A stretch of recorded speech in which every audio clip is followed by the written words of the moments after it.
So, okay, so as you all know about Dr. Vivek Tiwari, I have introduced him yesterday. So, I'll not be taking much time. So, now the session is over to you, sir, and Thank you. you Thank can you. proceed. Yeah.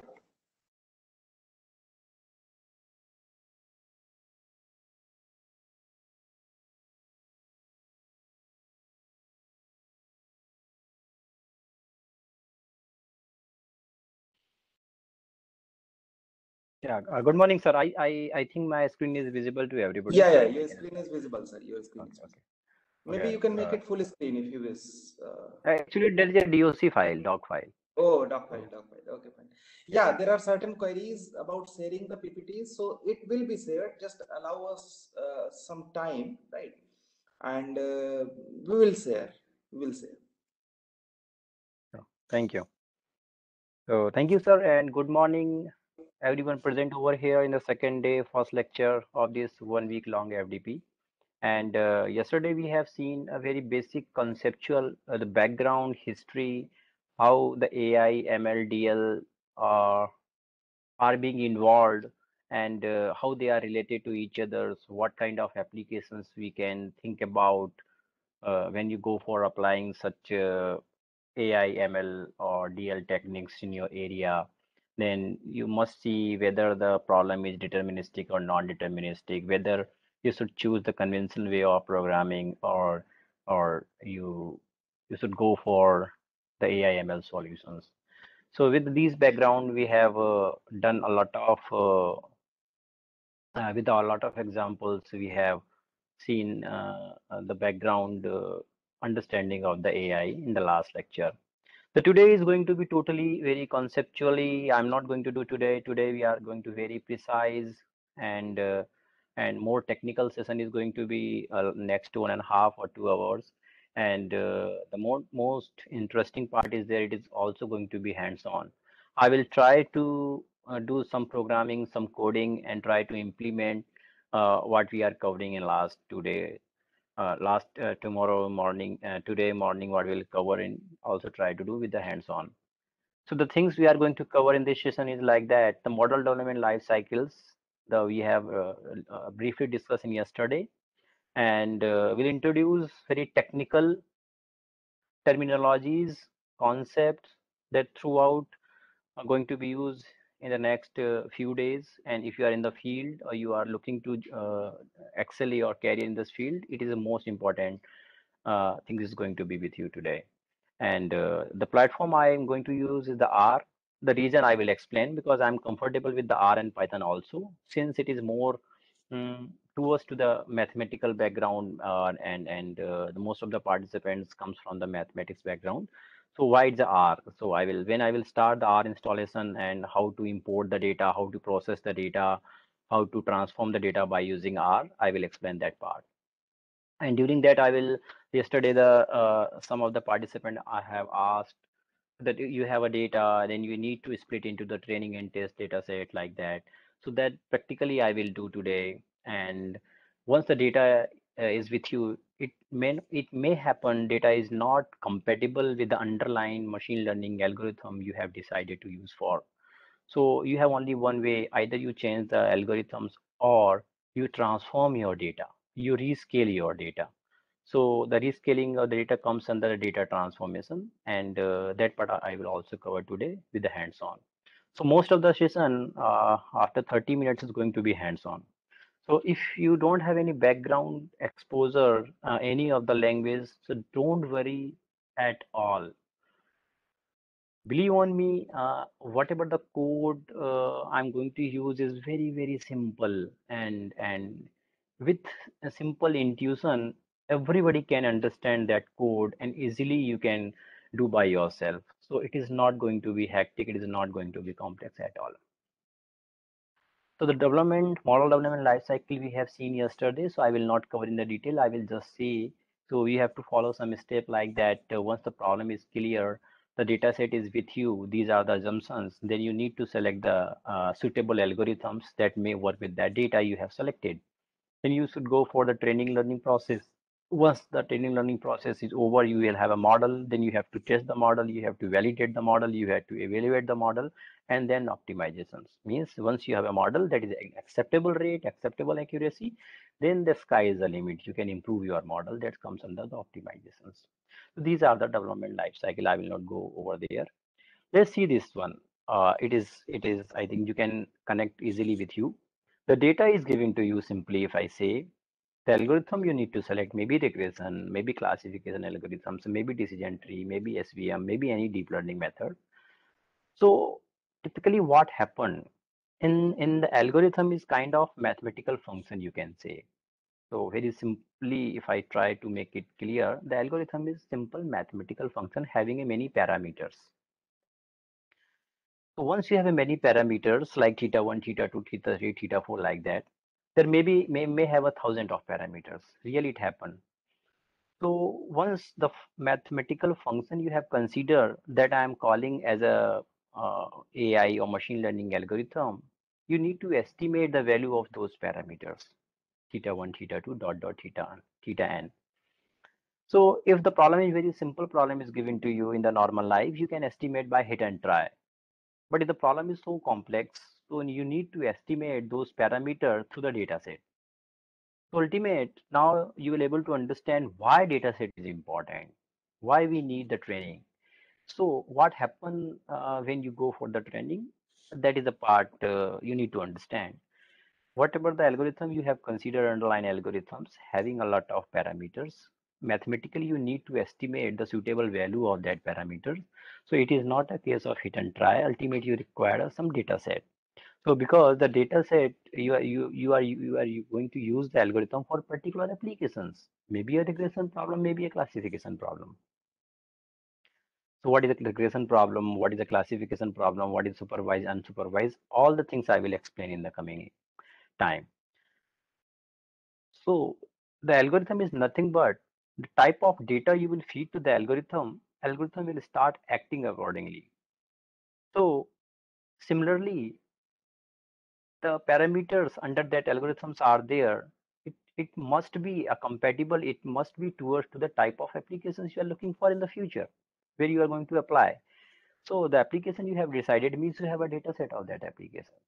So once you have a data set of similar or same type of applications, you feed that data to the algorithms.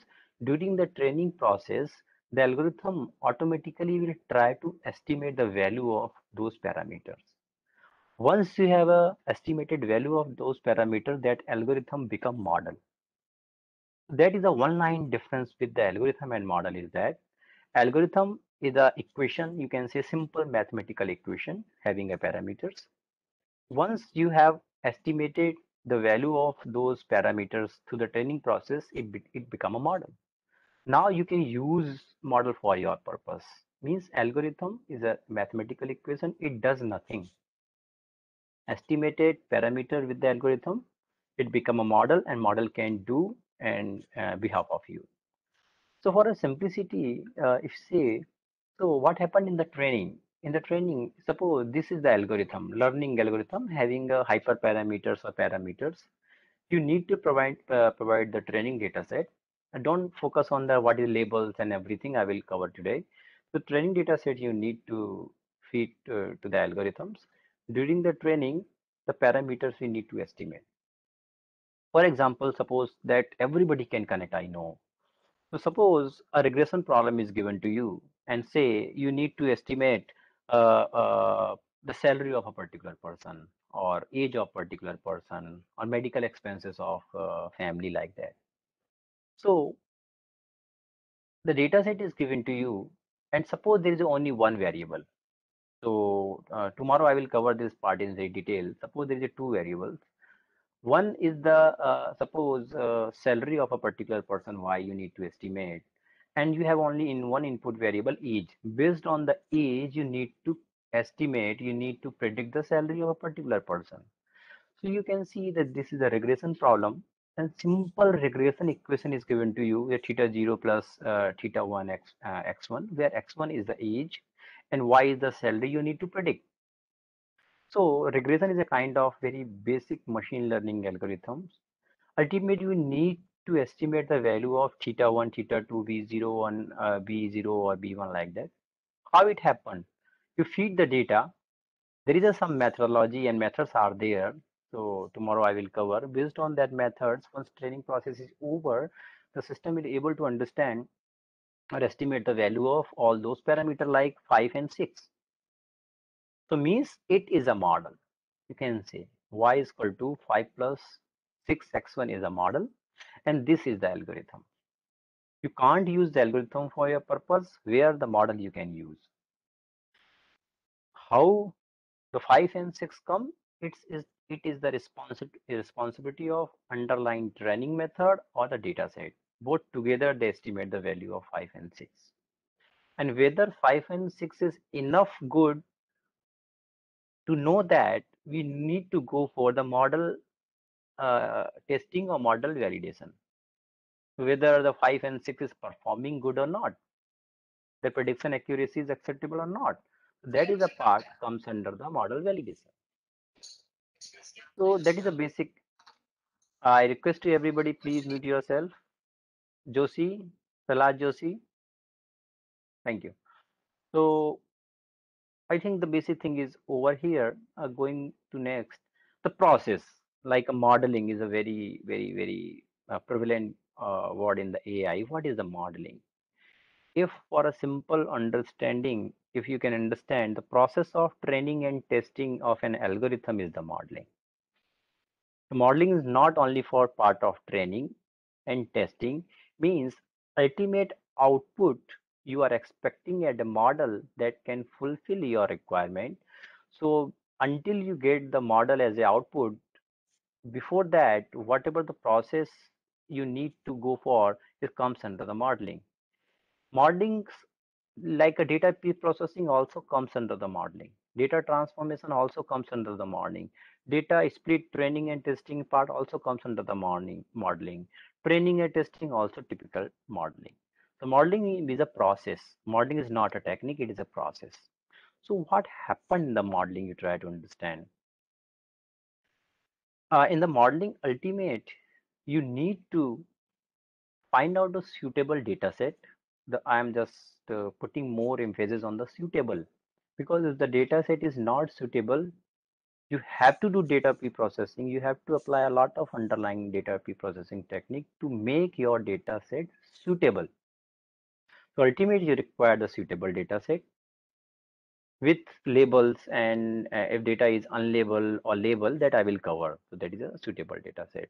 And you need to feed that data to the algorithm so that algorithm can estimates. Now the question is how the algorithm learns. So in the last lecture, you might have remembered the difference between conventional programming and AI-based programming. In the AI-based programming, you need to feed two things to the algorithms: data set plus correct answer. So that is the first bullet point you can see. The training data must contain the correct answer.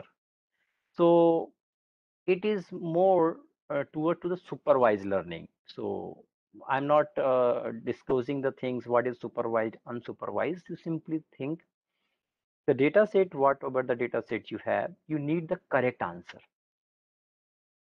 So that the correct answer, also known as a target attribute or class label or dependent variable. There are many words, many words. So slowly I will include all the terminology. So what is the use of correct answer? Because once you provide the correct answer to the algorithm try to find out the solution. Because the AI and machine learning based problem, we don't have solutions. So we can't write a solution in term of coding, because that is a non-deterministic problem. I can't define the formula to the how the cat look like. So we don't have solution. So during the training, the data set is given, the correct answer is given, the gap, that is called mapping. The algorithm, okay, I should use that part. Suppose this is the data set is given, this is the data set, and correct answer also given. Correct answer also given. What is the correct answer? Don't much focus over there. The correct answer is given. Solution I don't know. Okay, like cat images is given. So many cat images is given in that data set. I don't have formula to recognize the cat, but I will say the this is image number 1, image number 2, image number 3, image number 4. There may have a thousand of images. Some image of maybe of dog, some images maybe of a horse, like that. Okay, so I will provide the only image here.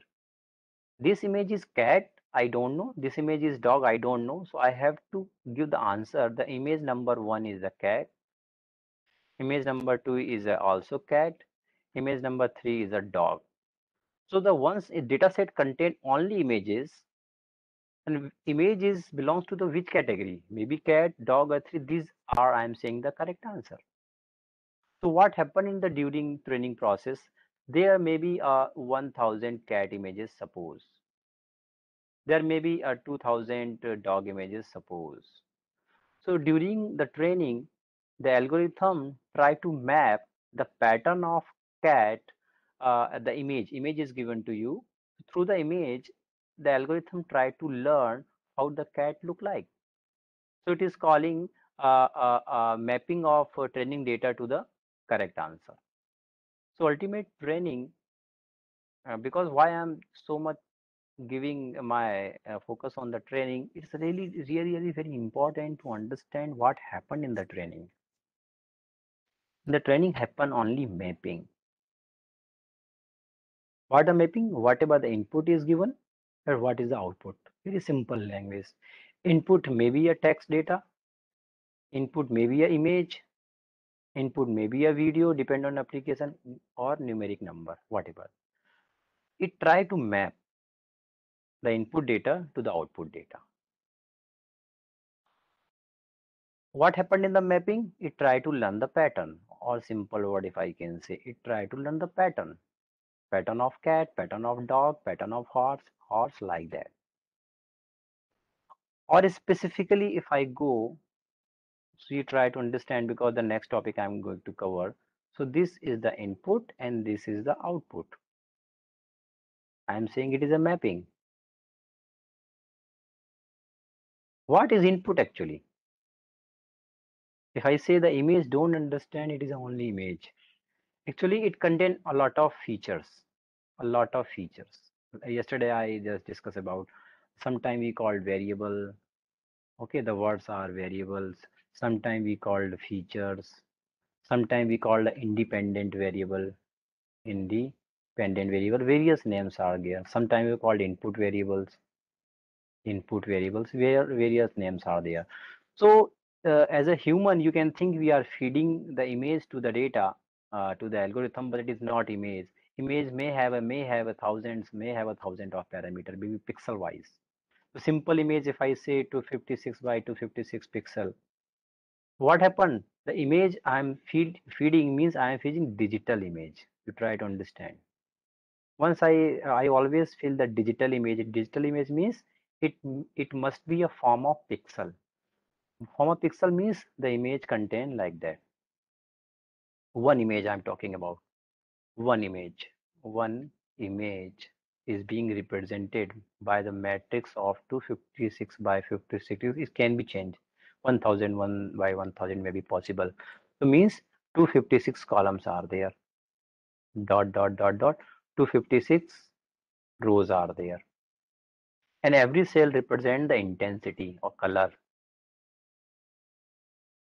Maybe RGB, or maybe what kind of color scheme you are using, maybe color image, black and white image, based on that. So ultimate, what I am feeding the variables. The suppose is Excel file, first variable, second variable, third variable, like that. It is multi-dimensional variables. So ultimate input means what? It are the variables, different variables, different features I am feeding. And ultimate, the algorithm is trying to do there maybe have n number of variables.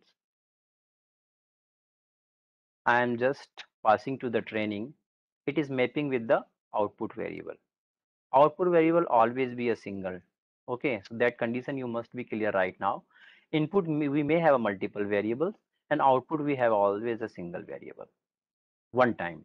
Okay, so whether a particular image will belong to the cat or dog or elephant, it is not possible particular images belong to the two category like that. So that was the some underlying understanding of the training process. In the actually training process, we have input variables, we have output variable. Output variable means correct answer. Input variable may have a lot of individual features. Okay, so that is about the training process. So the process is given to here. Training data is that go for the training process. Algorithm is there. It will create a model. Okay. Once you have a model, so in the real life, suppose model is okay and you have accepted that model. So in the real life, again, you need to feed the input data without answer. So in the real life, you don't have answer. That's why using that model. So in the real life, you have to feed the fresh data with no answer. So it will go to the model whatever you have trained, and the model will give you output whether it is cat or dog and XYZ. So again, with the example, if you try to explain, like in Gmail, we have applications over here. The mail come. The mail we don't know it is a spam or it is a legitimate. So whether it should go in inbox or spam. In the real life, a mail come, email come. The contents are there. It already trained model. Suppose the model know what is content of spam mail, what is the content of inbox mail. Suppose model no. So the data, this is called input data. You don't have answer, don't have class label, don't have correct answer. So it is a responsibility of the model whether it go over the inbox or spam. So that the things I am representing over here. In the real life, you need to provide the data without any answer because really we don't have answer. So it is model responsibility to predict it's the correct label or correct answer. So it is a total process you need to think. Going for the next one, it's now typical terminologies of the AI and machine learning related comes. So suppose don't try to make a separate line at the beginning of the FDP here, like what when I say the AI and ML both are same, both are same. Okay, so I'm using both the word in the same manner. Sir, I have So one question, sir. Sorry to yeah, interrupt. please, no, please, Sir, please. at the initial, I came to know that the data is segregated into training and validation data. So Okay, we are providing training data to make algorithm learn the things, right? To come up with the model, right? Correct me okay, if I'm wrong. okay. Correct, correct. Because I'm little bit confused between modeling and algorithm. So algorithm is already predefined in the system, and we are providing Yeah, the training data to so that the yeah, algorithm will learn it, right? And to frame up yeah, a yeah. model. Correct? Yes, yes, yes, yes. Okay, then. Thank you. It is clear? Just I just Should wanted I to need to give the answer? no, no. It is clear to you? My statements are clear, correct for me. So Yeah, that's just a confirmation. correct, correct, correct, correct. Oh, 100% correct. Any other participant having any other question? Dr. Govind, you are trying to speak something, it is not audible to me. Oh, okay, Dr. Govind, you recheck your mic, then we may have again a discussion. Okay, thank you. So the Hello. topic, please. Good morning, sir. Good morning, good morning, good morning. Sir, can you may suggest some particular book to start the machine learning from basic? End of the lecture I will suggest. End of the lecture. Yesterday I have suggested many things like where you should start from learning. There is no single book. I can't say the things are not mature like a DBMS or like a operating system that are being taught in many years. So AI, ML, DL are very advanced and very scattered way. So there is no single book that I should suggest really. I should not suggest a single book. Same topic are differently explained in the different way, different style. So there is no single book I can say it is a textbook and you should refer it. Yes, sir. Exactly. This is the problem Yeah, because better to go online resources. Very rich and really fantastic resources are there. Suppose you are going to have a supervised learning you want to learn. See the 20, 30 videos. It is more than enough book. Ji sir. Oh, thank you. Okay, so I'm just going ahead. The topic I'm going to start here, the categorization of the AI or machine learning algorithm. How can you categorize it? So how can you make a hierarchy? So suppose I want to make the discussion very simple. Suppose machine learning or AI as the root. So whatever the algorithms are there, maybe there are 100 or 200 algorithms are there. You can broadly subdivide into the two category that is called unsupervised learning and the supervised learning. First, try to connect yourself with the terminology and how these two terminologies are different. I will cover it. What the characteristics properties are required to flag the algorithm as unsupervised learning, and if these property and characteristics match, then we will call it a supervised learning. I will cover it. First, try to memorize, try to connect. There are many other sub branches. Maybe the reinforcement learning is also one third branch. I am not covering. I don't want to put more stuff in a one go. So there is a two sub branches. There is two subcategory of the AI or machine learning. One is supervised learning and another is unsupervised learning. Now going to the supervised learning. Under the supervised learning, again the two sub branches, the regression kind of problems and the classification kind of problem. Here regression means not a regression line. Don't connect it with the regression line. So in the supervised learning, there is a two sub branches. There are two subcategory: regression problems and the classification problems. Okay.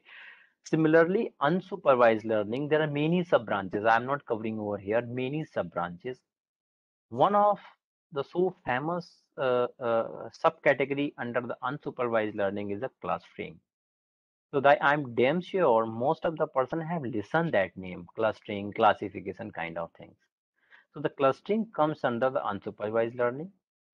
Association rule mining, you might have, I hope some of you have know and somehow listen this word somewhere. Association rule mining. Okay. Third is the like a principal component analysis. Principal component analysis also kind of unsupervised learning. Any of the feature engineering algorithms like a principal component analysis or feature extraction, any kind of methods comes under the unsupervised learning. So try to connect with the name, like association rule mining is a kind of unsupervised learning, a clustering kind of unsupervised learning, supervised learning, regression, and the classification. Okay. So what is supervised learning? What is unsupervised learning? First, I will explain. Then I will not cover much about the unsupervised learning. I will cover with the example what is a regression, what is a classification. So starting with the supervised learning, under the supervised learning, okay, first let me explain why it is called supervised. What is the meaning of unsupervised and supervised? Like a supervision, when you go for the PhD, you require a guide or who is your supervisor. So what is the responsibility of supervisor? Supervisor is not going to teach each and everything whatever you are doing.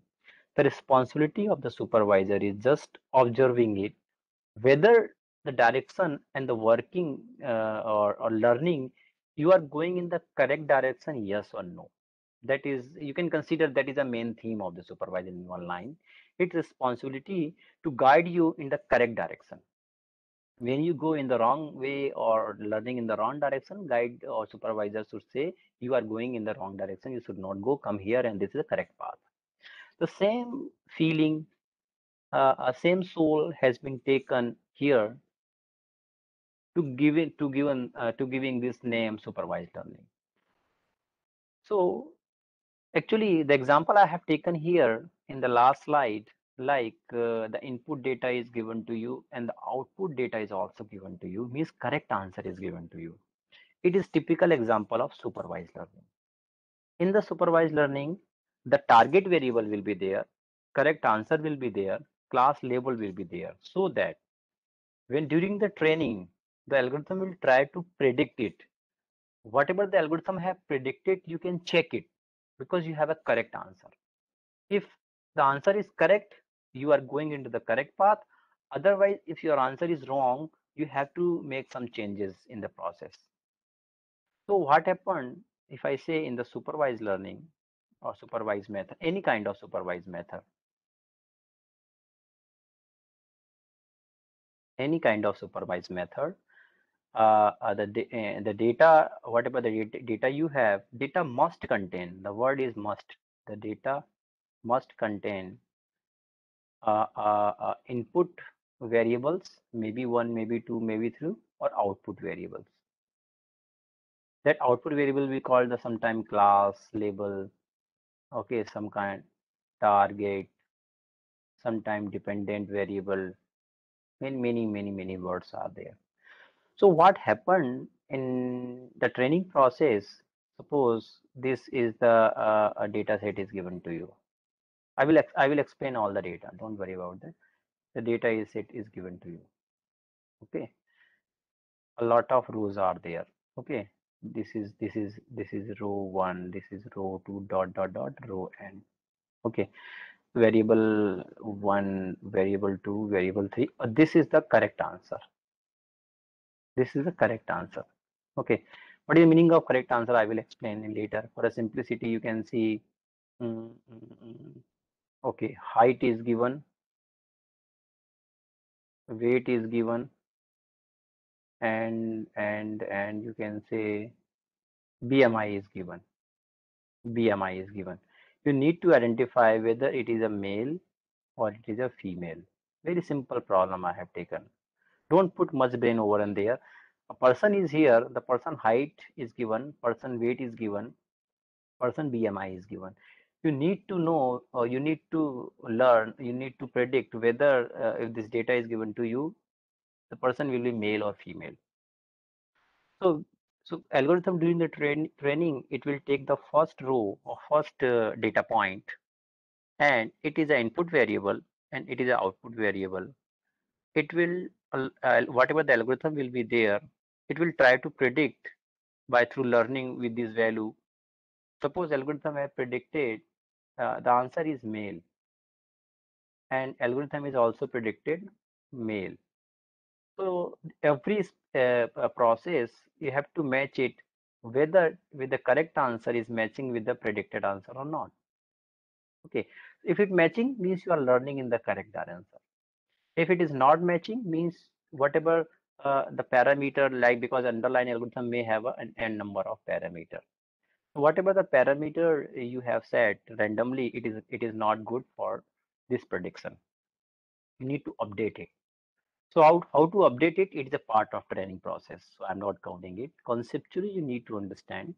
In the supervised learning, correct answer will be given to you. Class label will be given to you so that you can supervise the training process. And unsupervised learning, this column will not be there. This column will not be there. Means whatever the prediction, whatever the pattern you are learning, there is nothing, there is nobody will guide you. Whatever the things you have learned, it's correct or not. So that is a basic difference between unsupervised learning and the supervised. Supervised learning data set must have the correct answer, and unsupervised learning data set don't have any answer. Data set you have to do something with the data set.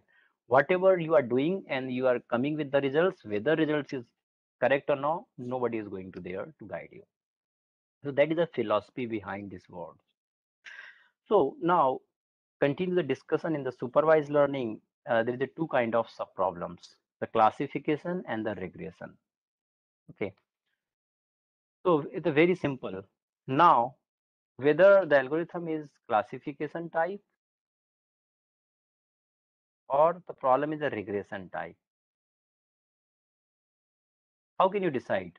You need to see the target variable only, nothing else. Target variable, and whatever the data set is with the target variable, or correct answer that I am calling, you need to see that column only. If the target variable have a categorical variable, it's a category. If the target variable is a continuous value. So if the target is a continuous value, then means it is a regression problem. If the target variable is a category, for example, suppose you want to predict whether the given image is cat, dog, or with the data it is a male, female, or person is happy, or you are satisfied or not. The person will going to suffer yes or no. The data is given to you, it is going to be suffered with the COVID, yes or no. If the answer is like yes, no, happy, male, female, these are the category. So it comes under the classification. Suppose you want to predict the salary of a particular person, age of particular person. Okay, so output, if the output is a number or continuous value, then it comes under the regression problem. House of price of the house, like that. Medical expenses of a particular person. So if the output is like a continuous value, it is a numeric number. If, then it is called a regression problem. So with the example, it is given to you. So if there is a category like male, female, X and Y, yes or no, you have to separate the data set such that one side it gathered one type of data set and other with data set with belong to the another class. So sometime this category, whatever the category I have written over there, it is called class, or sometime it is called label. Both are same word. What is the class of that data set? What is the labels is given to the data set or not? So these are the target variable. If the target variable is class type, label type, it is a classification. If the target variable is a numeric number, continuous number, it's a regression problem. So regression problems are data points are given to you. There is a no category. They don't some set of data points belong to the class X and Y. It is not like that. That's why all the colors and shape are same. You need to see how they are distributed into the data space so that you can draw a line or curve. Ultimately, in the regression, you are going to draw a curve or lines for a simplicity. Or here in the classification, you are going to separate the data points. Now, the unsupervised learning, as I discussed, the data will be given to you, may contain the variety of data, like these vegetables are given containing variety of vegetables, and the task is given to you, like you develop a model, computer vision or AI model. I will feed such data set to you. You just need to cluster them based on the property. Okay, here I will not say it is a potato, it is a yellow color potato, it is a pink color potato, it is a black color something. I am not going to tell you at all. I don't have correct answer. But your algorithm must have the capability to make a cluster of similar data items. So that is called clustering. Under the clustering or unsupervised learning or association rule mining, many things are there. I'm not going to in that direction. Okay. So many terminology continuously I'm using, like a data, algorithm, training, model, feature, testing. So I believe that most of the terminology now you maybe started to connecting yourself. You have a basic understanding now what is data, what is algorithm, what is training, what is model, features, testing. Many things are there. So slowly, I will pick each and every terminologies and the concept, and we'll go for the detailed discussion. Like a feature. Feature means input variables. So the feature is nothing but simply a measurable property of the object. If the object is a human being, means the height of human, weight of the human. Suppose you are doing some medical or health related analysis. So you can see the BMI of the particular person, height, age, all those things, heartbeats, BP, or whatever the property, date of birth, belongs to which area, father detail, father height, historic, any history related to the disease, whatever the knowledge and information you have captured against any of the objects is known as a attributes, variable, and features. All are the same word. So normally for a simple data set like Excel kind of data set, if you can imagine, so normally columns represent the features. For a simple, it is not correctly, it is not true in all the cases, but most of the time data set are such that way columns represent the variables and the features. If you don't have features, you can't think about the AI and machine learning algorithms to apply over there, because you don't have features means you don't have data set. So that's why features are basic building block of the any data or machine learning applications.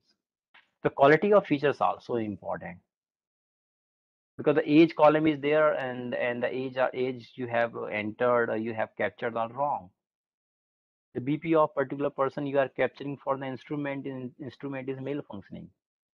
So if the data set is wrong and you are feeding that data set to the learning algorithm will learn the wrong concept. And when the learning algorithm learn the wrong concept, it will not going to satisfy you in the real life. It will fail. Then you may start giving the blame of the AI and machine learning algorithm. So the model is there, it is not working. But really the root cause is the data set. That's I keep on saying the suitable data set. Technically consistent data set. So the data set quality of the features is directly going to impact the quality of output. Class level, I think I don't need to discuss much about that. Class labels are when we call the word class or label means I'm talking about the supervised learning. So under the supervised learning, I'm talking about the classification. So if the target variable is a categorical variable like male, female, yes, no, happy, not happy, satisfied, not satisfied, these are the target variables that we normally call the class or label also. So the discrete attributes are there. That's why I'm calling it as a categorical variable, and it is mainly used in the classification. So if you don't have the target variable or class or label, such kind of data set we call the unlabeled data. It happened in the real life. The data set is given to you. It is unlabeled data. Manually you have to label it. If you go for the real-time implementation, real-time projects, if you at the beginning stage, it might happen the data set is available online, the UCI machine and many repositories are there, and you can download and just to play with that data. But when you go for the real-life applications, it may happen very strong chance data is with you, but there is no proper labels, no proper target variable. Even if the target variable is given, you can't ensure that is it correct or not. Many time, most of the time, the data set is unlabeled data, and manually you have to label it. There may have a 10,000 rows, a 1 lakh, 2 lakh rows.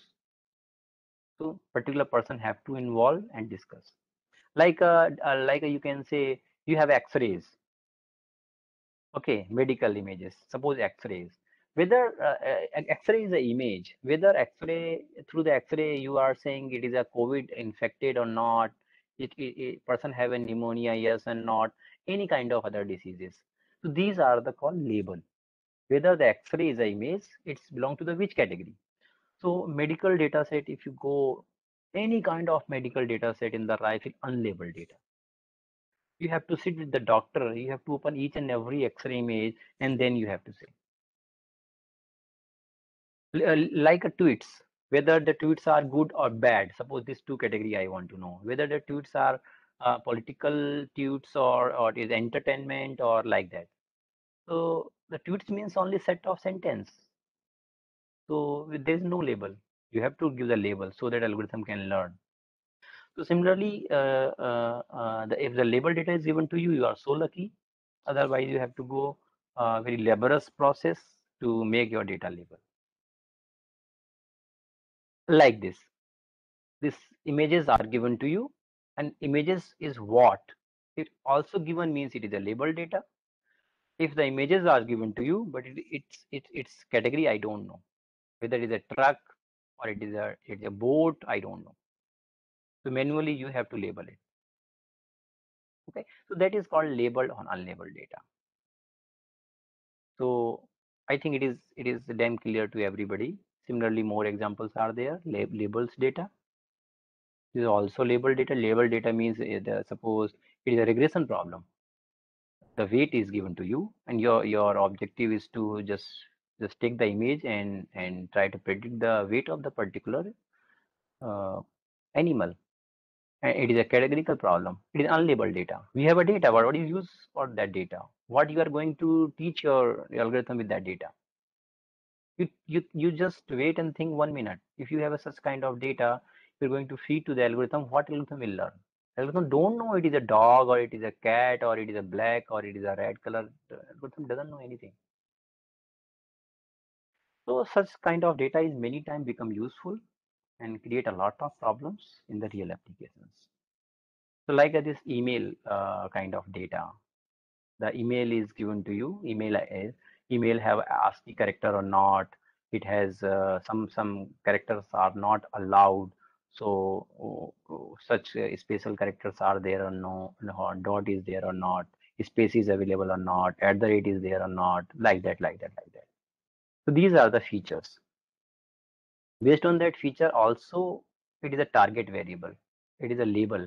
Means this email is correctly written or not. It is a valid email or not. So here, what one experience I'm talking, I think everybody have. When you go for any kind of registration, online registrations. So nowadays, every registration process, they ask your details, and one of the detail is the email ID. So once you fill the email ID, sometime it flag the error. Please enter the valid email ID. So that system doesn't know whatever the email ID you have entered, it is registered with the Gmail, registered with the yahoo.com. That access of that Yahoo or Gmail server access is not there with that the website you are entering. It just check the structure of the email. What is the correct structure of the email should be? Means the email ID should not have a space, like that. Suppose all the character must have the ASCII character. There must have at least one at the rate. At the rate must not be at the beginning. So these are the rules. So you have, all the rules of the correct email ID, and you have arranged that rule in the form of data, in the form of input variables. And the correct answer you have also given, whether the given email data set when you are preparing is correct or not. So that the training algorithm for the input variable try to map it. What is the pattern of correct mail ID and pattern of incorrect mail ID. Similarly, this data set of medical data set is given to you like the age, gender, chest pain, type of severity of the chest pain. So like one, or very interesting. Every participant, please look over here. Chest pain type 1, 2, 3, 4. It is not, don't consider it as a numeric number. Okay. It is a kind of variable, or it is kind of categorical variable, or better to say the ordinal variable. I will cover the detail. So here 1 plus 2 is equal to 3 don't meaning is then 2 plus 1. You can't apply the mathematical operations on those values. Or if you apply, you will not get any meaningful answer. So here it is called category. 1 means a very mild pain. You mean 2 or 3 means a little bit higher pain. 4 means the severe pain. So 1, 2, 3, 4 is a category. It is not a numeric number like 1 or 2 or 3, 4, so that you can apply average or like that. So it happened like a gender. You can see the better example is here. Just I missed it. 1 means suppose male, 0 means female. So you can't say 1 plus 0 something. If you apply the 1 plus 0, or you take 1 plus 0 means 1 means what is the meaning of that one? So it is very much prevalent to represent the category, or under the category labels of that category by the numeric number. Don't confuse with that one. Okay, so here is our class 0 1 0 1 0 1 means what? It is a data set for whether the person have suffered a heart stroke or not. So 0 means the person have never suffered with the heart stroke. And 1 means the person have suffered with the heart stroke. So again, you see the class levels or category like it is a category. That's why I have rounded in the red color.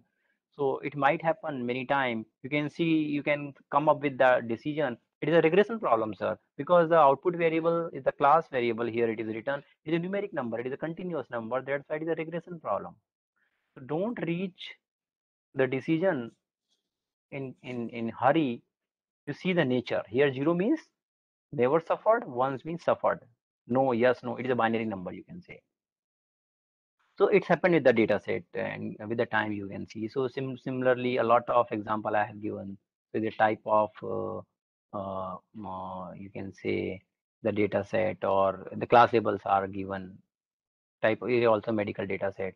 And if this such kind of data set is given you customer ID, education, employee, income, debit card detail, other detail, address, and there is nothing target variable. There is no target variable. So how you will use this data? You can use, but you need to go for the unsupervised learning. So that is the main objective, to make you very much clear about the supervised learning, unsupervised learning. And you may decide with the day by seeing the data set, it is suitable for the supervised learning or for the unsupervised learning. Like that, a lot of examples. I'm not going over there. Yeah.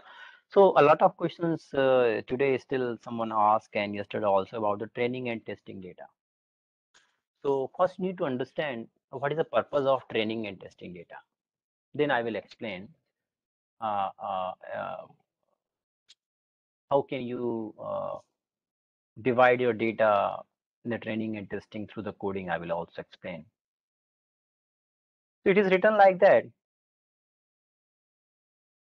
The data set is given to you. Your purpose is to feed your data to the algorithm so the algorithm can learn the insights or patterns. So you need to divide normally your data with the training data and testing data.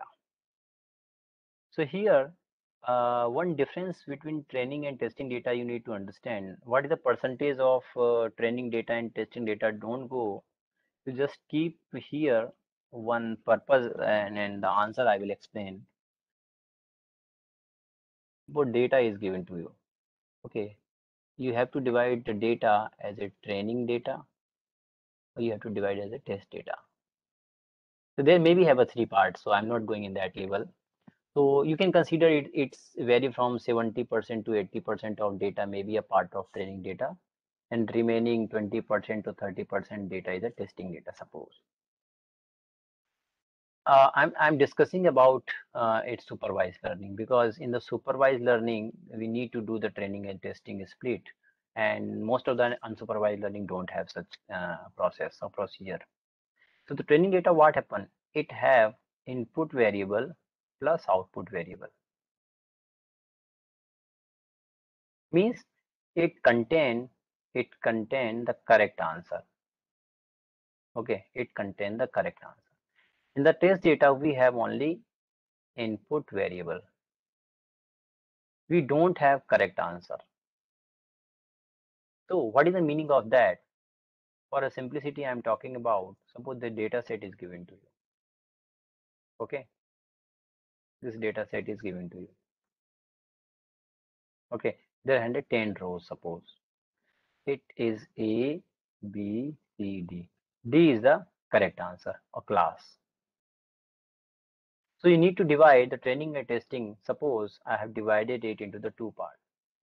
The first part is this one, where I have 7 rows and a complete data set to A, B, C, D. So it is called training data. In testing data, you have to imagine in that way.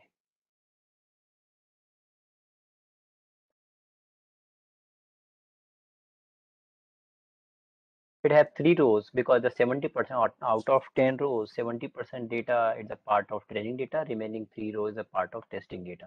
The testing data always happen A, B, C, and you have to keep D that is called target variable, and it must be a separate part. It must be a separate part. So the training data, testing data never contain the correct answer. Okay, that is the arrangement I have explained. Now, what is the use of that? In the training data, as the name indicates, its whole or ultimate purpose is to learning. So your purpose is learning means you always be given to the correct answer, so that you can do all type of mapping, like whatever you are predicting is correct or not. If not correct, then you go back, try to estimate the parameters, and like though it's a very long process. So once training is over, that's why the correct answer is given, because by seeing the correct answer, algorithm always try to learn. Now your model is ready, means after training you will get a model. Whether model is working fine or not, question is that working fine or not, or model is learned or not, the question is that. So then you have to feed to the testing data. The testing data don't have correct answer. You can try to see it. The testing data don't have correct answer. So what the algorithm will do, I will feed the test data and the label your model have to predict. So the D dash column your model have to make. So suppose the three rows are there in the testing data. The output of that rows we have to write over here. Output of that rows we have to write here what the model is predicting. Okay, so D dash is the output given by your model. So that is called in terminology predicted output. Predicted output. Or you have also a correct output or actual output. You have also actual output from here. So you need to match it. You need to match it. If you need to match it. So once you match it, then a lot of measures are there. A lot of measures are there. I'm not going. A very simple measure is that accuracy. You have to see the accuracy. Accuracy means, so what is the percentage of the correct answer given by your model. So suppose all the answer matched, so accuracy is 100%. Or suppose there were 100 observations, out of 100 I made 97 observations have a correct answer, correctly predicted. So my accuracy is 97% and 3% is the error, like that. So if you think with your application 97% accuracy is acceptable accuracy, you can accept that model. Otherwise you can reject. You can say the 97% with the accuracy I'm not satisfied. I'm working a very critical application. I want 99.9% accuracy. What again you have to do, either you have to do a lot of optimization in your model, you have to do a lot of data processing, you make your data more rich, more compatible, and many multidimensional ways you have to work to enhance your model, like that. Okay, so that is the process.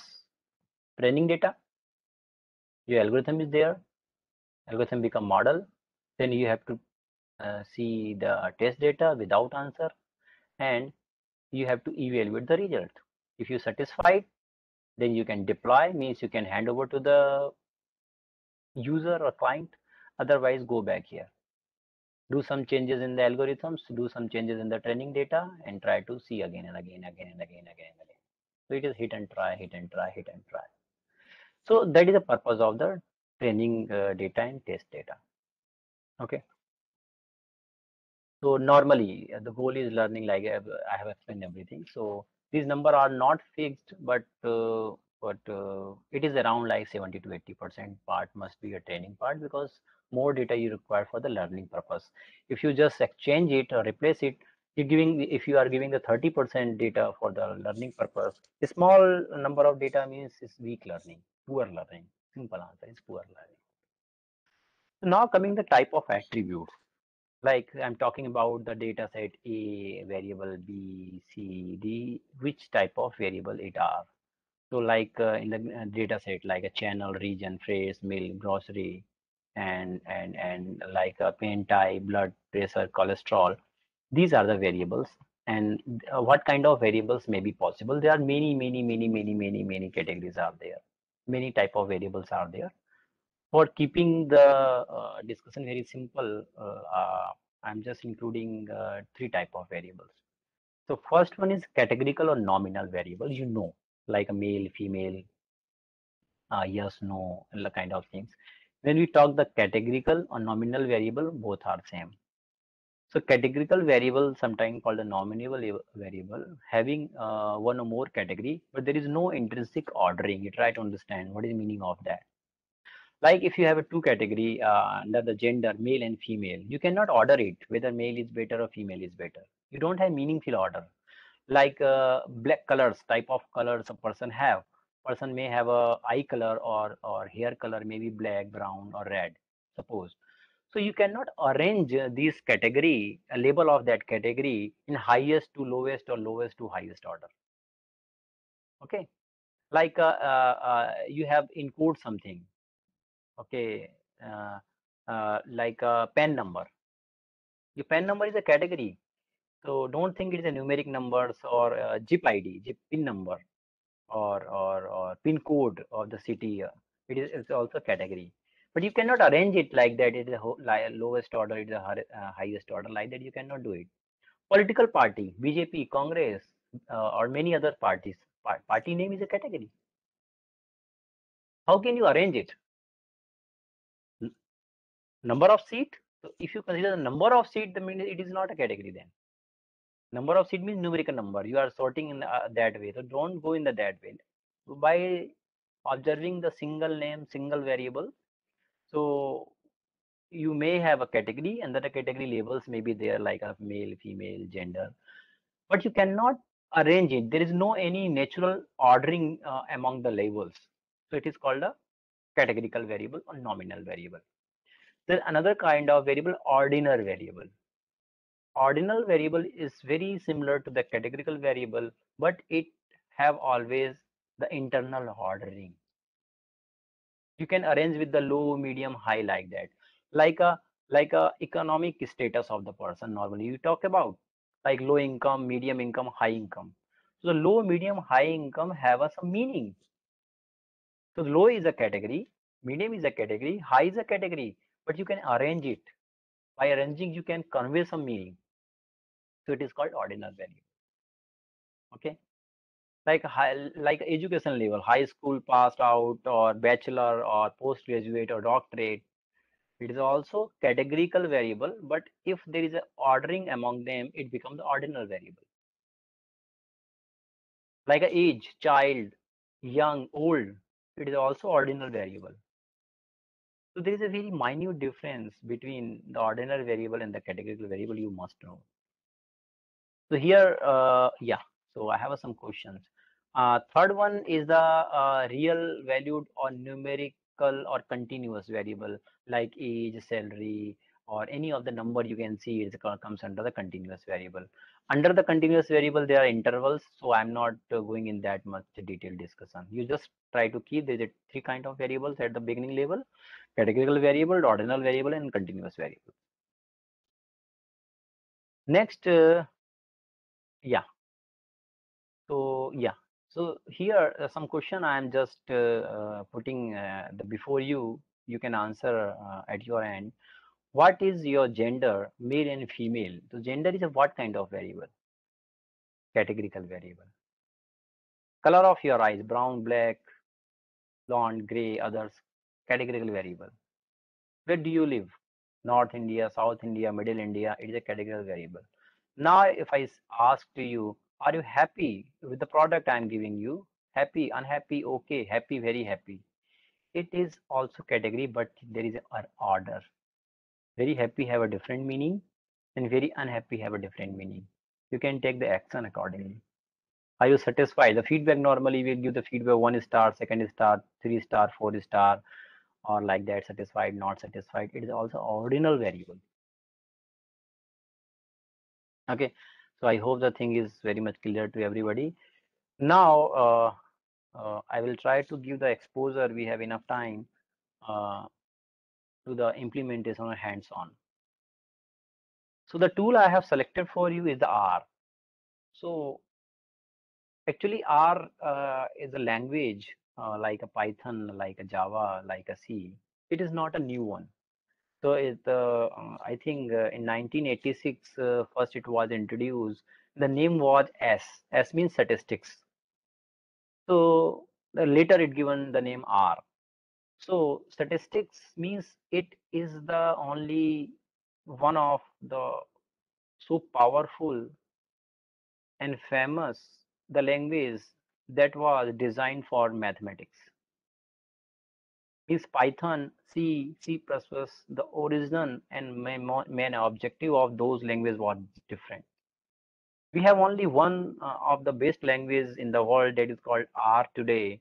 It is designed for mathematics, only for statistics. So normally that's why we consider when you go for the data science oriented problems. So there is no comparison with the R. Even Python fail with the R against the R. R is a dedicated language. Dedicated means it's designed for particular simple one purpose to solve with the mathematical problems. So whatever the mathematical, the knowledge you have, functions, formulas, everything already implemented, everything already in the form of libraries. You just imagine and do your work, and very simple to learn. And nowadays, time of data science, machine learning is totally depend on the mathematics. So a lot of boom, a lot of requirement of the R. Whereas the Python, when you consider versatility, so Python go with the upper hand because Python have a capability to develop the desktop applications, to web applications, to mobile applications, with also with the data science applications. So Python is something you can use for the multi-purpose language. So that's why Python have a one upper hand always. So if you are comfortable with the Python, I don't have any problem. You should go. If you are not comfortable with the Python, go with the R. Both are powerful. Both are in high demand. So like an editor, you might have listened with the Python, like a Jupyter, like a Anaconda. Many editors come so that you can do the programming.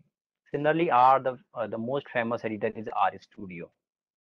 So the link is given to you. You just Google it, RStudio. You don't need to see much worry about that. It's so famous. You just enter it. It will open a website. So here you can download the RStudio. Okay, for your desktop. And if you have a Windows, the exe file is available for the different operating system like Ubuntu, Mac, and other operating system. The RStudio is there. You see the size, 156 MB. Hardly there is no RStudio file I'm able to see more than 200 MB accepted. You see how small it is. How it is very small. It takes a very small memory, but it's so powerful. So don't think you don't have GPU system, big system. You can't go with the data science or machine learning programming. It's very lightweighted software, but very powerful. You can install it. It is not going to demand much hardware requirement. Okay. So once you install it, just download the exe file, like a simple exe file. There's no need to set up many things. Just click it. It will install by itself. Once it is installed, please mute yourself. Manu KS, please. Participant Manu. Can you send me the link of that so that I can simultaneously install on my computer? Yeah, I suggest you please do not install simultaneously because you will miss many things. I will cover in very fast way. Okay, So sir, don't worry about installation. It is a very simple installation, very damn simple installation. Anybody can sir. do it. Sir, So I suggest it. I sir. suggest it. Just focus on the lecture. Okay, sir. Okay, sir. Okay, because many code immediately the following the code I will go one by one. If you keep on installing and writing the code, you will miss the concept. Okay, sir. Okay, sir. Right, sir. Right. So yeah. So here is visible. I am writing the my RStudio. It already installed. I will click open here. It will take 1 second and the editor is with you. Yeah. So I'm not explaining much functionality. I will say this is the part left hand side. You need to write the code or instructions. You just enter the command like suppose 2 plus 2, enter 4. So whatever the command you are writing over here, you just need to enter, it will give you the output. If the output it in the visual format, like an image or video, it will appear right hand side. There are many functions are there, many things are there. So it is not right time to explain all of the things in one go. Slowly we will learn. So here once we need to explain how to set the root directory. It is not important, but it will make your code very easy. So there is a two functions I am going to explain: getWD and setWD. So getWD means get working directory. So what happened? Like in a data science applications, you have to reference your data multiple times. Where is your data set is stored? Suppose this is the data set. Like this is the complete data I am stored in the insurance data I have. Okay. Suppose I want to import my data into the R environment. Okay. How can I do it? So every time when you call the upload function, then complete path you have to write every time, f colon like that. So how can we avoid it? The simple solution is that wherever the data set is stored or saved in your system, that path, that folder you make as a working directory or root directory or working directory, both are same. So once if I declare that path as a working directory, and in the future I am going to reference the data set, I don't need to write whole path again and again. These things make you very simple, programming very simple. So what is the current directory right now? I need to see. So there is a command. There is a command get wd, enter. So this is the path currently set as a working directory, but I want to change it. So let me go to this. This is the path. Let me copy it. And the command is set wd, set working directory. Very simple name is given. And don't forget to make it backslash. That is a part of syntax.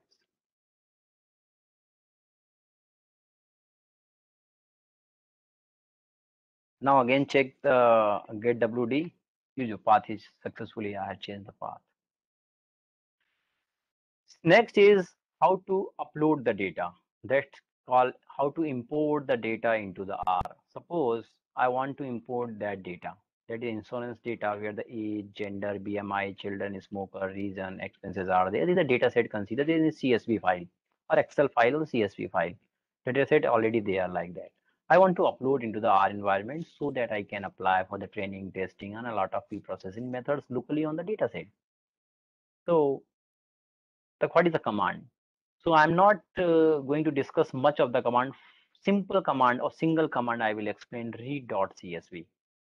So read.csv is a very simple command. You need to call the read.csv function. As a parameter, you need to pass the file name. File name is insurance.csv. And you need to upload that data and you need to store that data into the some variable. So variable name like X, Y, Z, whatever the name you prefer, you can give. Here I am giving the name data frame 1 like that. So for here, just I'm going to copy. You see, let me copy the complete. Copy paste. Here you can apply also equal to. Okay. So just enter it. Within a second, the complete data set has been uploaded. Now the question is, can I see my data? Yes. Whatever the variable name you have given like df1, you just type that variable name, press the enter. Complete data set is there.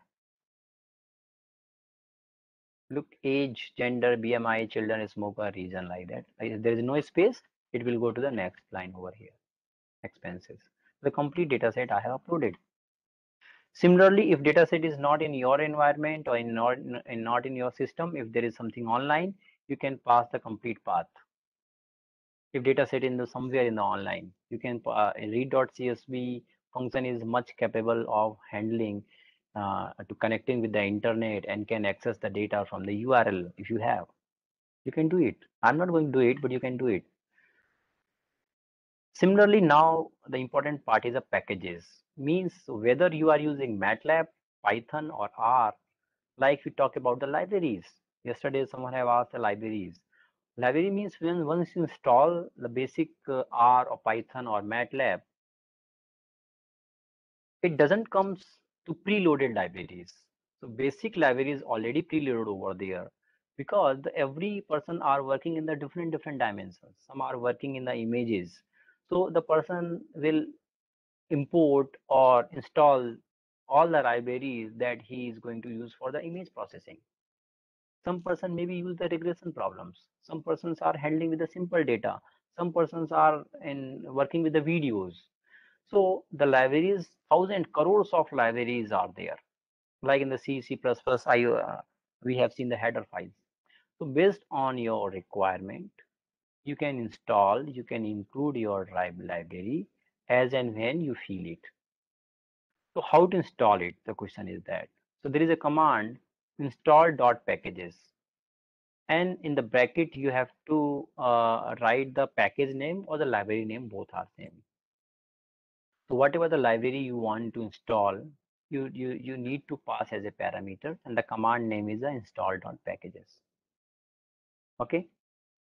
Other things I am not disclosing. Okay. So once you have installed some package, so it is not available for you directly. So it is written note, the installed packages doesn't work until get included in the R environment. Installation is a different thing, inclusion is a different thing. So suppose you want to include whatever the package you have installed, you want to include it. So you need to run the second command, library. So library means the packages or the library you have already installed, you want to use it. So you have to call that library, you have to write the name over here by using the library function. So normally remember these two functions. Okay. Now, very important discussion I'm going to make. Suppose I'm going to, already that things is over, again I have uploaded the CSV file into the insurance. The variable name is the insurance. Now, how can I see the type of variables in that data set have? So there is a command str. You need to call the str command and pass the variables where the data set is there, like that I am doing. So you can see here, enter it. So look, whatever the variable is there, the R has created and stored all the data set. The type of that variable is a data frame. So I'm not going in that label, the type of variable, whether it is a dictionary or it is a matrix or it is a vector or it is a list. Various kind of data sets are there. Data types are there. Data holders are there. So I'm not going that way. It is a data frame. Just you may have a name you must know. That's why I have written. It's talking about there have 1338 observations. It means total 1338 rows are there. Meaning of that, the size of that data set. 7 variables means 7 columns are there. You can recheck it. 1, 2, 3, 4, 5, 6, 7. So what it talk about? The size of your data set, size of your matrix you can visualize. 1338 rows and 7 columns. Where the first one is the age, you can match it. First one is the age. What type of variable it is? It is very good language, like in the C, C++, everything you have to define, whether it is an integer or character or vector or whatever things. Here the R have super duper intelligent. By observing the type of values, it can decide the data type by itself. like age. Age is an integer type of variable, and like 19, 18, 88 means it is going to print all those variables. Dot dot dot. Second one is a gender or sex. It is a character type. BMI, when in what is the difference between integer and number? When the things are in the decimal number, normally we represent in the R by the data type number. If it is a real integer number, we call it as a number. We call it as an integer. There is a one difference between that. Children, again integer. Smoker, reason are the character. But here I want to say one important thing. Suppose this smoker, reason, gender are not character type of variable, they are categorical variable.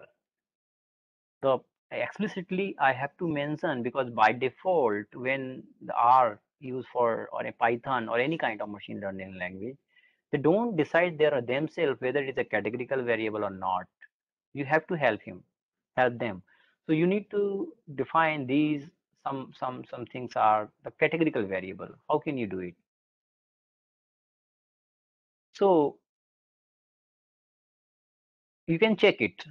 Okay, one thing. Suppose the data set is already there. I want to access the first column. So the variable name is insurance. The moment you will type the $, you can see all the variables are visible to you. I want to print the age. You see the age. So that is the syntax how to access the individual column. So suppose I don't know whether the gender is categorical variable or not. Suppose you assume that is a categorical variable. So categorical variable must have a labels. Means this category gender have two labels, female and male. Okay. Okay. Let's check. Label is a functions that is used for this purpose. So for this purpose, I am going to copy, and suppose I have written here the answer null. Why it is null? Because there is no sublabels. Why there is no sublabel? Because this variable is not a categorical variable. So purposefully I have to make the categorical variable, and the answer is by using factor command. You have to call the factor command. You have to pass the variable that you want to make a categorical variable. So I'm going to copy that command for you and enter. Okay. Now again run the same command. You see, earlier the answer was null. Now the answer is male and female, because you declare now it is not a character variable, it is a categorical variable. Okay.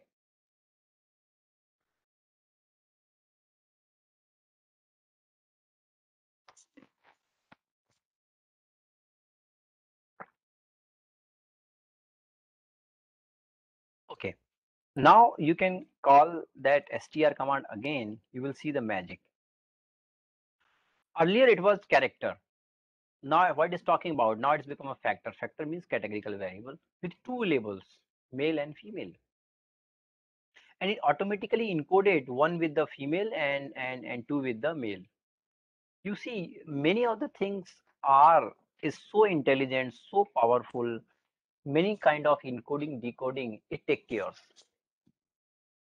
So otherwise, suppose you want to replace, you want to encode with the female like 0 and 1, you need to write a code. But here R is doing by itself. Okay, like 1 for the female, 2 for the male. Okay, like that. Another way you might be thinking, if in this case there are also 7 variables, if there are 100 of variables, and many variables I want to declare as a categorical variable, you can do it. Well, the alternate option is that very simple. When first time you are uploading your data, you are importing your data, you normally in the last time we have did like that, read.csv dataset name. You can pass another parameter or argument where it talk about string as a factor true. By default, it is false. Means whenever your system will found any string. String means this mail. This is a string. The region is a string. Kind of things it will yes no is a string. So whenever it will find any string or character, it will convert that variable into the categorical variable automatically like that. Now you can again see factor. Smoker is a factor. Region is a factor. So other variables, if it counter it is a string and character type, it automatically convert it into the categorical variable, also encode accordingly. So these comes under the part of data pre-processing you have to take care. Okay. Now that I want to demonstrate the role of table command. So why it is important? Suppose you want to know in the given data set how many observations belong to the male and female. That code you want to write. So you can imagine if the Excel sheet is given to you and I say you write a C or C++ code or Java code where you need to know out of given data set how many observations are females and male. How many observations are smoker or not? How many observations are belong to the which part of the country, like north, south, west. Very difficult to write that code into the Java and C, C++. But with the Python or MATLAB, very easy. You need to first ensure that the variable must be a categorical variable. Then you need to call the table command only. Table is a command and you pass the variable name only. Okay, reason wise you want to know. You see, north, east, northwest, north, southeast, southwest.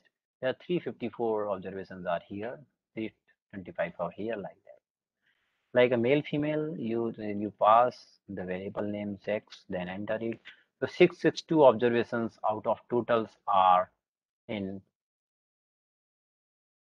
male and female like that. How many total observations were there?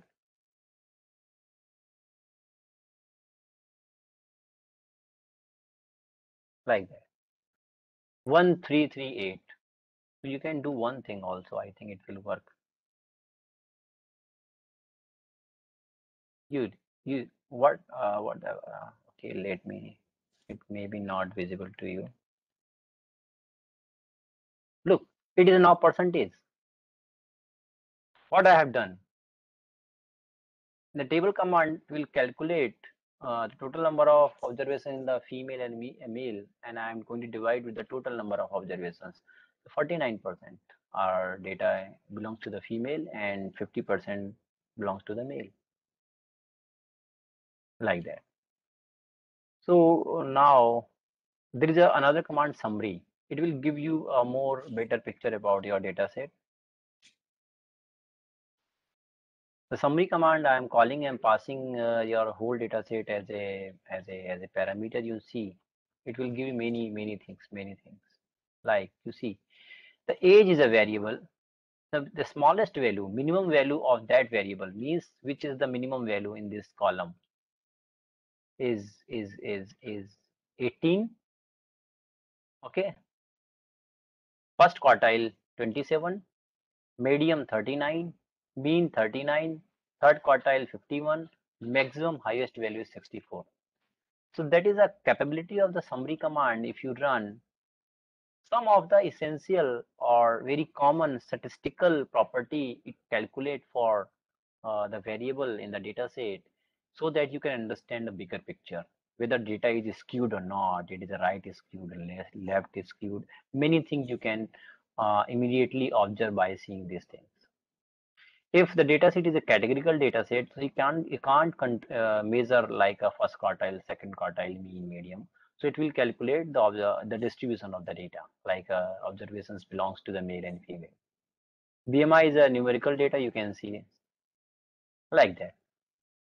So it useful in many time when you want to quickly see the characteristics property of the data immediately to develop the basic understanding of the data distribution. So these command comes, very simple commands. There are dedicated commands also there. Okay. Now I will not take much time. You can say at the end we are here. So what I'm doing, I'm going to demonstrate how to split the data, because many of the questions are there about how to split the data. It's if you are not from the programming background, it will little bit make you difficult to understand, but I will try to make it very simple. So first, you have to see the size of data. Okay, so n row means total number of row in your data set. Okay, so like this very simple things I'm copying, the complete data I will write. Okay, like that. Total number of observations are 1338. And suppose out of these observations, 75% of the data I will try to keep in the training data, and remaining 25% for the training data. So here I will not going to calculate the manually what is the 75% of 1338, because different day you are going to use a different data set, or data set is also being updated every time. So this is the function that will going to output the total number of observations. Then I will going to multiply with the 0.75. If I want what is the 75% of this number, so I have multiplied over there. Answer may be in fraction, so I'm going to floor it. Okay, ceiling or floor, whatever you want, you can apply. So what it will give you, what is the 75% of total data set size? So it is called sample size I have calculated. You can see the sample size. Look, you can see it is around 1003 is the 75% of this number. So if you are interested with the 70%, you keep here 70. If you are interested with the 80%, you keep the 80. Ultimate by this code, I have calculated the sample size.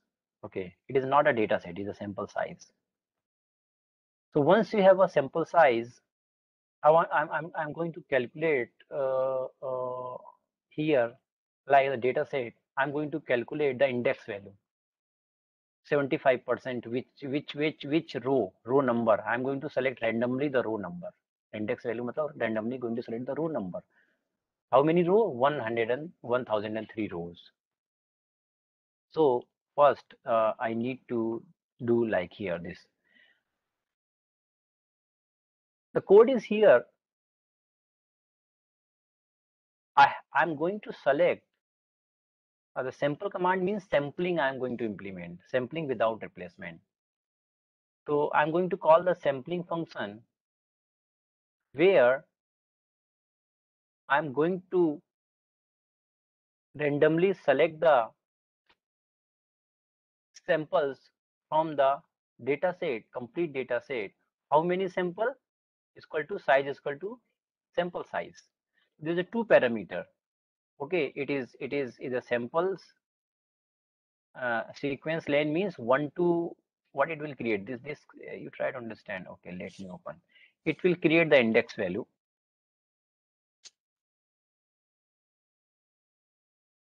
Like that. You see total 1338. You see over here 1338 index value it has created.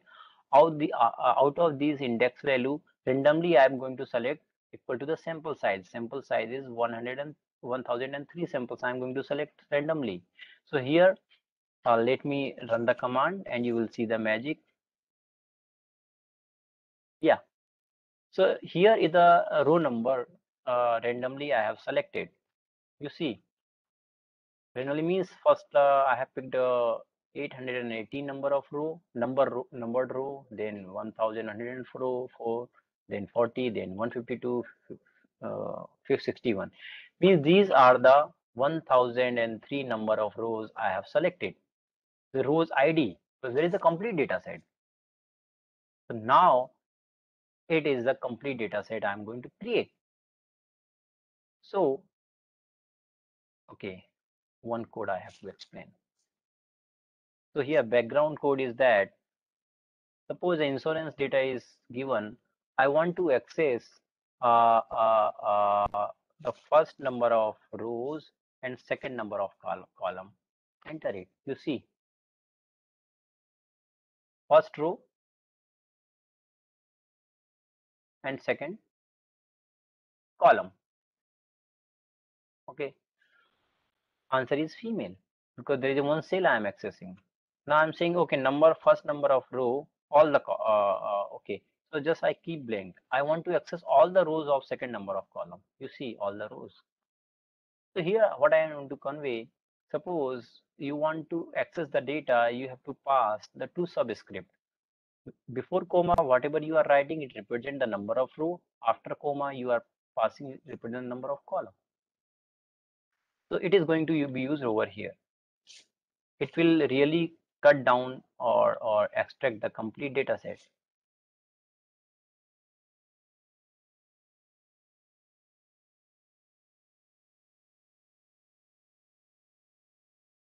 Sorry, this is a complete data set train.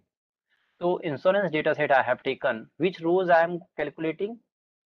That index randomly 1003 index number I have captured randomly and all the column. So this is the real data set you are going to use for the training purpose. This is the real data set going for the training purpose. And the remaining data you will go for the test purpose. So here the remaining data for the test purpose. I'm going to consider only those index that is not part of the training index, means remainings. You just enter it and you see it. These are the testing data. You have to do one more operations. Suppose this testing data expenses is the output variables. So also you have to remove it after that. Okay. So I think time is also over. There is many way to write this code. There are many way to write this code. So a very simple and one of the famous way of splitting the data I have explained. Now, any of you have any kind of questions, doubt, please ask me on the chat box. Otherwise, we are going to end our session. Participant, please. Sir, on what sequence they have selected the rows? Randomly. Random sequence. It must, please remember, it must be, you must randomly select the data. There is a reason. There is a reason. Why? Let me explain what happened.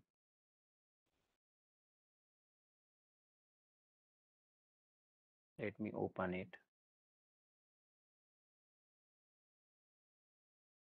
Reason is there. Suppose the data set is given to you. Our data set is already in sorted order by age, and you want to train your algorithm. So already in sorted order, the initial, suppose the small age is there, the smaller ages are there. So if data is already in sorted order, you can say suppose male and female wise sorted, male and female wise sorted.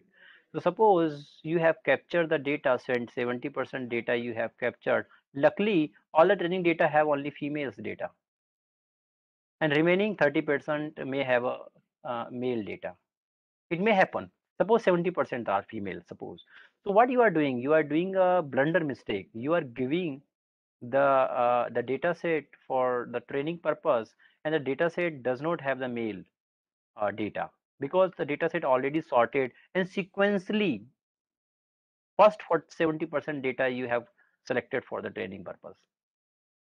So it may be possible data are already sorted in many way. So once you sequentially try to cut down the data for the training purpose, it is highly chance data is biased, data may be skewed. So the proper learning may not be possible. That's why random selection is always suggested. Okay, Thank sir. you, Dr. Govind, for your nice comments. You have written very interesting and resourceful lecture. Thank you. Hello, sir, Please. Rumit. Yeah. Sir, for graphical representation, which software is better, R or Same, Python? same R is super duper powerful for graphics. And Python is also, R is also, both are equal. Both are equal. So it's up to you. If you have background with the Python, go with the Python. If you have background with the R, you go with the R. So both are have syntactically both are same. So at our age, the syntax doesn't matter. I think so. Sir, but I have a partial differential equation. So for representing partial differential equation, R better or Python? Any suggestion? Both are better. Both are better.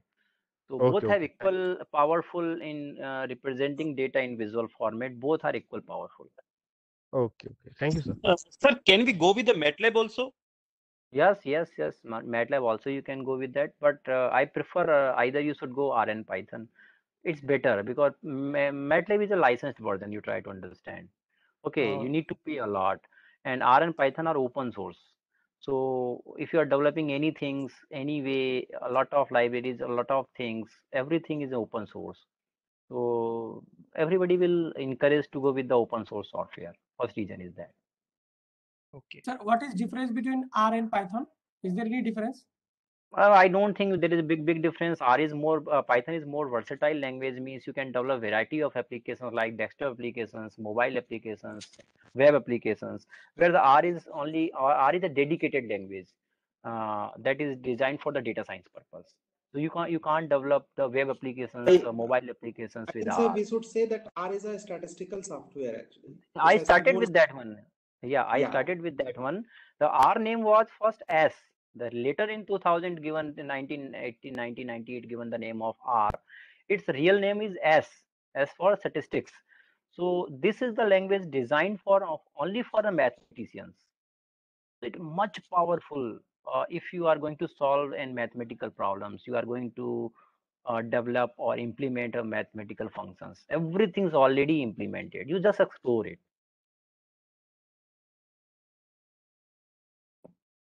Sir, one question. This is Neeraj. Sir, you have shown with the example of insurance data. Is there any inbuilt data set in the R from where we can plug in and play with? This insurance data also inbuilt in the R. So there is a packages you need to Where download. to So like okay, package need to know. yeah, Okay, yeah, so go ahead, dataset package you just install. Thousands of pre-uploaded dataset will be available for you. Okay, first we'll install the package and the library will write it data set, right? Yeah, yes. Okay, thank you, sir. Thank you. Hello, sir. This is Hemant Jalota. I want Yeah, to please. sir, like we are talking about the training and testing data set, and where is the time series analysis data is there? So how to because we cannot choose randomly there. This is sorted data. So like you are telling, like 70% first training and then 30% testing. So there is the only that the first 70% data because it is a sorted data. So 70% will be chosen, not randomly. Is it okay? In time series data also there is a concept of training and testing. Why? There is a reason. Suppose whatever the data is given to you, maybe last 3 hours data or last 30 days data. Suppose last 30 days data, maybe stock market data or maybe COVID related data. So you have a data with the span and of some time. So you need to divide your data here if you're talking about the sequentially, then I agree. We should not select the data randomly if it is time series data. That part is okay, but you need to go for the training and testing with 70% and 30%. So here we need to select the sequentially. That's I agree. That is a good point. Thank you, sir. Thank you. Hello, Dr. Tiwari. Yes, ma'am, please. Is this insurance data preloaded in R?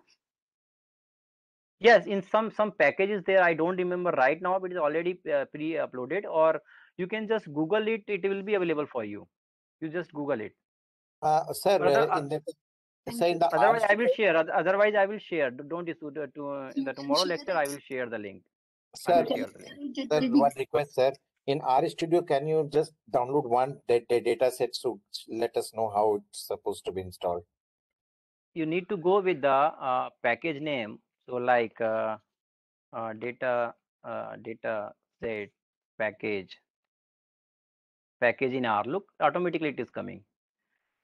Okay, data set. So R data set package, you just go there, and many packages are there, many. So you just let me open it.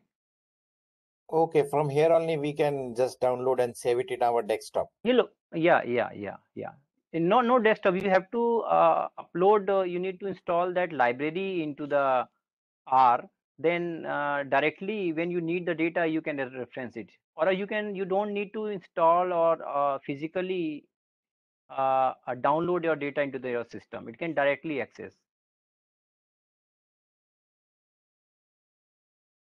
You Okay, understand sir, what I'm how it saying? You can be, don't need. sir? Yeah. I'm sorry, that R Studio where you were showing some example how you segregated training and validation data. From there, sir, how to bring that? From there, we can, from a console editor, can we bring it? Yes. What Can you show happened some actually? examples? Built-in data set, easy to guide. R built-in data set. Let me open it.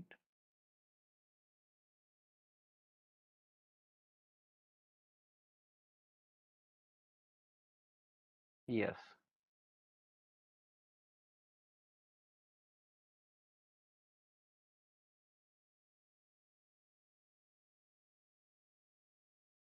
Read data into the R like that. It is there.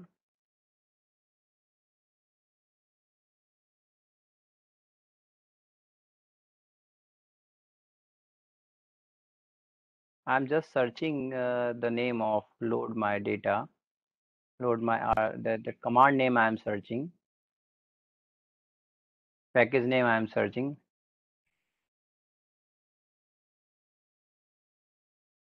Import data into the R environment. The default data package already included in the R installation. So suppose cars data already comes into the R environment. So whether it is by default or not, let me see it. The package name we have to search. Look, cars is already by default data set. So if the data set is already installed or you have installed the library, you just need to write the name of the data set only. Like Okay, this. sir. 1 minute, like this. Suppose this is the by default data set of you have installed the packages, like it is install the packages. Under that package, boot, class, cluster, foreign, this data set already there. So under the data set, whatever the data set is written, directly you call with the name. Like insurance, you have typed the insurance. Similarly, the way I have typed the cars, you can see the cars I have not uploaded. This cars data set is not in my system. Similarly, like insurance variable I have used, if there is a preloaded dataset library you have successfully installed in your environment, under that library, whatever the dataset are there, with direct name you can use it. Okay, sir. Thank you, sir. Okay, thank you. You need to explore the libraries. There are various libraries are there. Okay, sir. No problem. Thank you, sir. Thank you. Yeah, many questions, I must say. Anyone Yes, else? sir. Mr. Vivek, sir. So you said Please, that please. you're going to send the link, sir, at the end of the class. One link you said that. Dataset link you are talking about? Yeah, yes, sir. Which link? Dataset link? Yes, sir. That link which you have shown in your PPT, no, then Word document. Okay, if there is a definitely I will share it. You might With have the showed some dataset. links, sir. So maybe okay, no issue. These all the No, I will informations share. I That will is no share. issue. That is Yeah, maybe maybe in you the can share it right now. introduction to the R. Yeah, this link you are talking about. Yes, sir. I'm talking about this. R Studio link or dataset link? This link only, sir. This. Maybe that. you can say both, sir. What is the issue? I have question. Okay, I have entered. Yeah. So Thank you very much, sir. Dr. Tiwari, insurance data set is not preloaded. Not? It's not preloaded in R. Insurance data set. Okay, you require the dataset from your purpose. Yes. Okay, I will share that data. I have that data. I will share you. Definitely, I will share you. Thank you. Thank you. It is in my drive already. I have in my drive. Otherwise, you do one thing, very simple one, simple thing. You do it like insurance data set in CSV. Look, see. So in Kaggle from here you can download it Yes, sir. Okay, I'll do that. easily. You Thank can download. Yeah. In the direct you can download. You look, it is there. Yes, thank you. I'll do it. Yeah. Thank you. Dr. Tiwari, question. Please, So, sir. yes, do we need to create an environment when we are like porting the library? You are not audible properly, sir. Your voice is. Oh, yeah. Yeah, Silas, sir, you are not audible actually. Audible now? Not, Your voice not is very breaking clear. actually.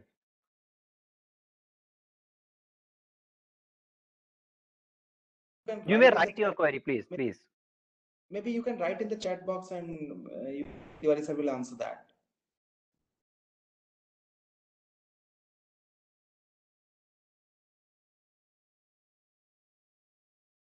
Meanwhile, other participant may please ask. Okay, sir, these data are inbuilt or we can bring it from Kaggle or somewhere external database. From Okay, Kaggle, external. from UCI dataset is very famous repository in the world. From the Kaggle, other resources, a lot of resources are there from public resources, or you can develop your dataset also. Okay, sir, my question is different, sir. My question is, can we interact directly with data warehouse or a data lake or any database through RStudio to have a Yes. I have given the example. Suppose you want to import your data set, or data set is not your system. Maybe in URL form it is available. Maybe in data set it is available. Maybe in database it is available. Maybe in JSON file it is available. So you can directly access your data if data set is already in some secured place. Maybe in database you can directly access. No issue. Okay, it can be in any form, maybe in a JSON file or XML file that can also Whatever be the read. form you can imagine, maybe structure, unstructured text, HTML, XML, video, audio, signal, whatever the format we can imagine, the underlying functions are there to upload the data. Okay, thank you, sir. Yeah, thank you.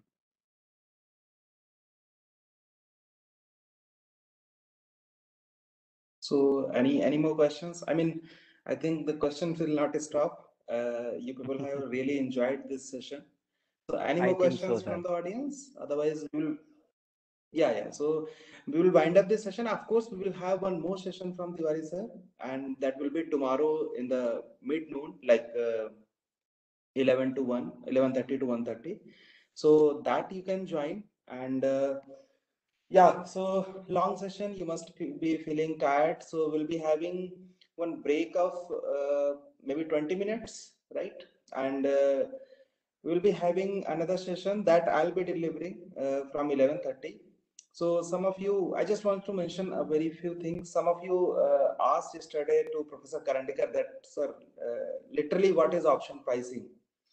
So I must say that today I'll be telling you actually what is option pricing, right? So the basic level, because he's very senior professor, he taught the very fantastically, but some basic concepts I'll be trying to explain. So please do join the next session at 11:30, right? And let me again thank to Dr. Tiwari sir, because I mean I don't need to say anything. Participants already have said, right? So we have one more session from him tomorrow. And meanwhile, we will have one session on option pricing from 11:30 today. And the most important session, I would say, in this pandemic situation on yoga and meditation in the afternoon today, right? From 3 to 5. So I have shared a poster in this WhatsApp group, and you people must have seen that. We have very good speaker, very reputed speaker. So please do join that yoga and meditation session, right? So it is, I mean, very well needed for all of us in this situation.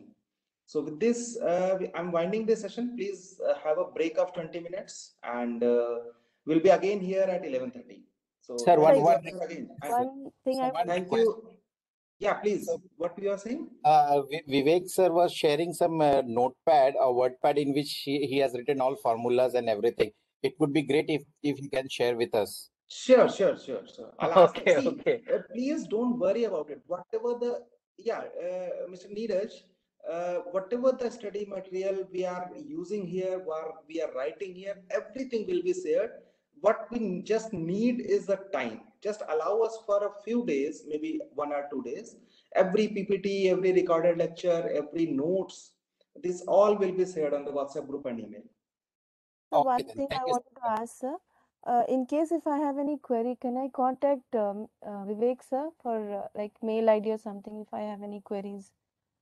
Always, please. All the detailed email ID is available on the website or in Triple ID and our website. Anytime you please may contact with me. Okay, sir. Okay, thank you very much, sir. Thank Thank you, you. Vivek sir. You have explained the thing beautifully, step by step, and a wonderful session. I have enjoyed a lot of things. Thank you for a kind Thank word. you. That is only our objective. Sir. So, okay, I'm winding up this session now. And please do join after 15 minutes. We have 15 minutes break. And after this, we'll be having a session on financial mathematics, basics introduction, right? So we'll join again at 11:15. Thank you. Thank you all.